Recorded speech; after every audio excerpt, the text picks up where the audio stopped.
Pessoal, mais uma vez, eu peço desculpas aqui que eu não sei o que está acontecendo. Eu acho que é porque o dia último da gravação deu mais um problema aqui.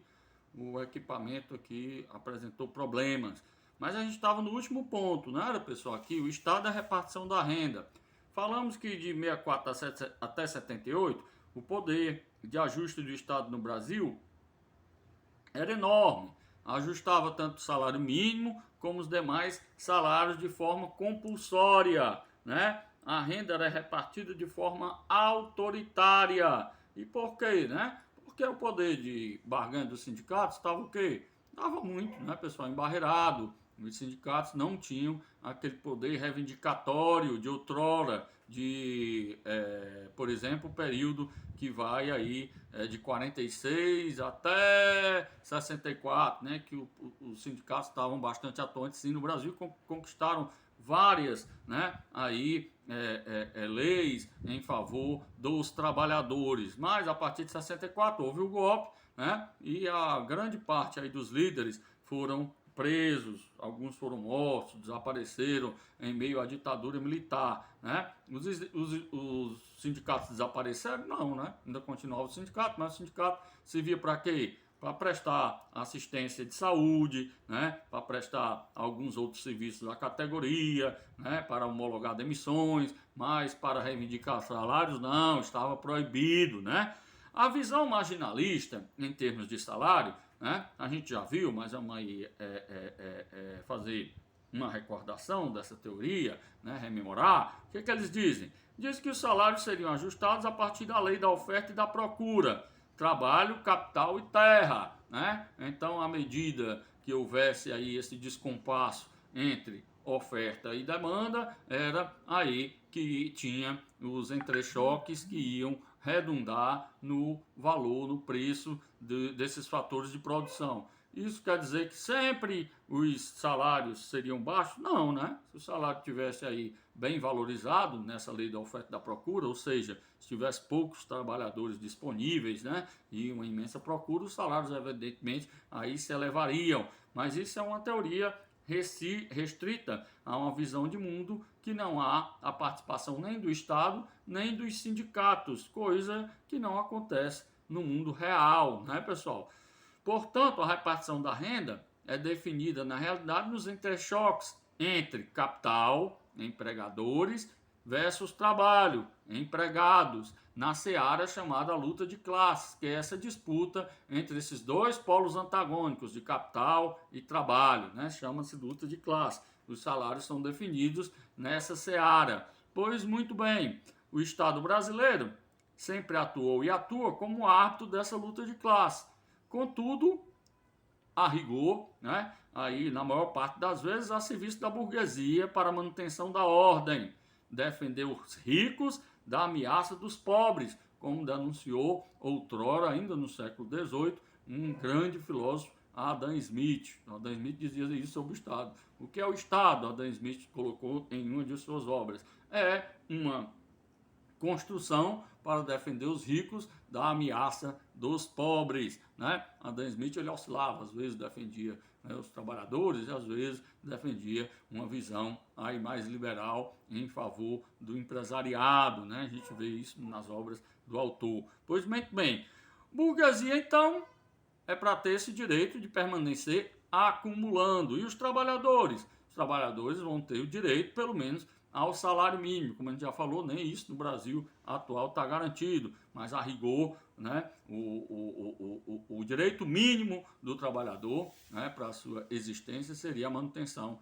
de um salário mínimo, de uma renda mínima que pudesse, né, aí conferir condições para a sua reprodução vital e de sua família, não é isso? Pois muito bem, aqui na página 93, né, nós vamos ter um parágrafo do autor que é esclarecedor. Ele vai nos dizer, ó, desde o século passado, nos países industrializados, pelo menos a partir de 1930 no Brasil, o Estado tem por função arbitrar a luta de classe, no sentido de conciliar as necessidades de acumulação do capital com os imperativos da reprodução da força de trabalho. Essa função é desempenhada pelo Estado de formas diferentes, conforme a conjuntura política, ou seja, conforme o equilíbrio das forças sociais em presença. Em determinadas conjunturas, são as necessidades de acumulação que recebem prioridade. Em outras, são os imperativos da reprodução que são favorecidos. Foi para garantir a reprodução da força de trabalho que o Estado fixou o salário mínimo, regulou em 8 horas a jornada normal de trabalho, concedeu aos assalariados o direito a férias, seguro contra acidentes de salário, pagamento adicional por trabalho em condições insalubres, etc.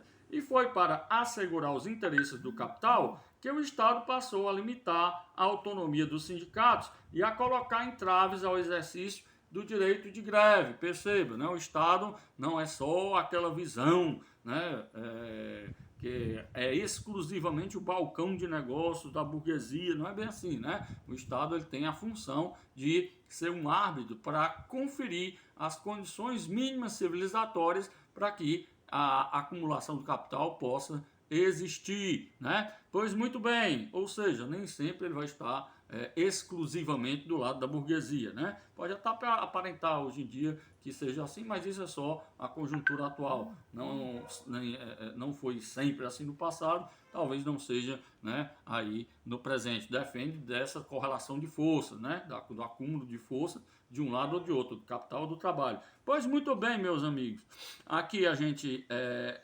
prosseguindo. A CLT no Brasil é de 1943, né? Foi um marco aí predominante na luta dos trabalhadores. Aqui na nota de aula está 1930, mas na realidade 1930 foi quando começou a se estabelecer aí mais direitos da classe trabalhadora com a ditadura de Getúlio Vargas. Mas a Constituição é de 1943, ainda sob a ditadura Vargas, né? De 51 a 64 teve uma parcial condições de equilíbrio entre capital e trabalho no Brasil, como a gente já falou para vocês. Mas a partir de 64 até 78 pelo menos, teve o fechamento da abertura com repressão e perda salarial, né? Greve do ABC paulista, né, aí no final dos anos 80, marcam uma nova fase do sindicalismo brasileiro, a retomada do sindicalismo reivindicatório, né, e novas conquistas da classe trabalhadora, sobretudo aí com a CLT sendo aí sendo avalizada pela Carta Constitucional de 1988. Infelizmente, para os trabalhadores, houve aqui uma reforma trabalhista, né, que vários direitos dos trabalhadores foram aí limitados agora, né, com o governo Temer, faz pouco mais de 2 anos, né, pessoal? 3 anos por aí. Pois muito bem, serviços públicos de qualidade é uma nova forma de redistribuir renda, ou seja, uma antimercadoria. Se nós tivéssemos, por exemplo, uma saúde pública, né, de primeiro mundo, né, uma saúde pública como a gente vê na Inglaterra, na França, a gente não precisava, por exemplo, pagar plano de saúde. Então aí seria o quê? Indiretamente uma forma de aumento da renda dos trabalhadores.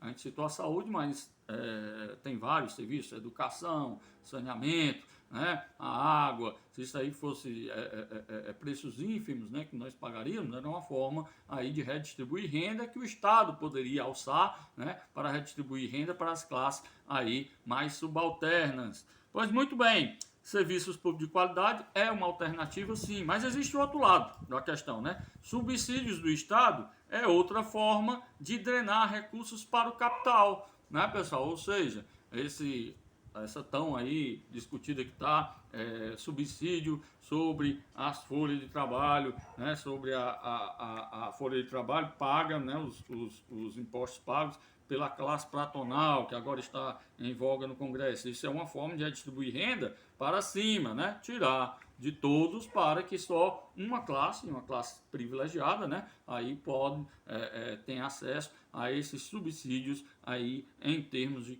incentivos fiscais, né? Isso é comum, né, aí ser discutido no âmbito da sociedade capitalista, né? Muito bem, aqui na página 96, aí o nosso autor vai dizer, ó, a realidade social em qualquer país capitalista mostra profunda desigualdade na repartição da renda.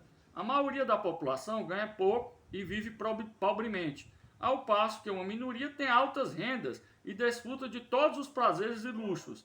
A teoria marginalista atribui essa situação aos próprios indivíduos, que teriam a liberdade para optar por uma situação ou outra. A teoria marxista explica a desigualdade como resultado do funcionamento das instituições econômicas, sociais e políticas. Para os marginalistas, o remédio para a desigualdade reside numa mudança dos indivíduos, de suas preferências e de suas expectativas. Para os marxistas, a desigualdade só poderá ser abolida mediante uma mudança institucional profunda, que teria como ponto de partida a abolição da propriedade privada e posse dos meios de produção, e como meta a eliminação da divisão da sociedade em classe. Portanto, são duas visões bem distintas. Bom, pessoal, a gente encerra por aqui, encerra também o capítulo número 3, né? Vocês fiquem atentos lá no Cigarro, eu vou combinar com vocês, de forma bem tranquila, né? Não é de forma soldada, quando é que a gente vai fazer uma verificação de aprendizagem deste conteúdo aqui, dos 3 primeiros capítulos desse livro, né? E a gente depois combina algumas atividades que eu tenho pensado também adicionais aí para vocês, atividades à distância, tá, pessoal? Documentários que vocês poderão aí constituir aí textos para ter bonificação nas notas, né? Isso vale sobretudo para aquelas pessoas que quedaram aí com notas abaixo de 5, né, na primeira prova. Pois muito bem, meus amigos. Um abraço a todos, bom final de semana, fiquem com Deus.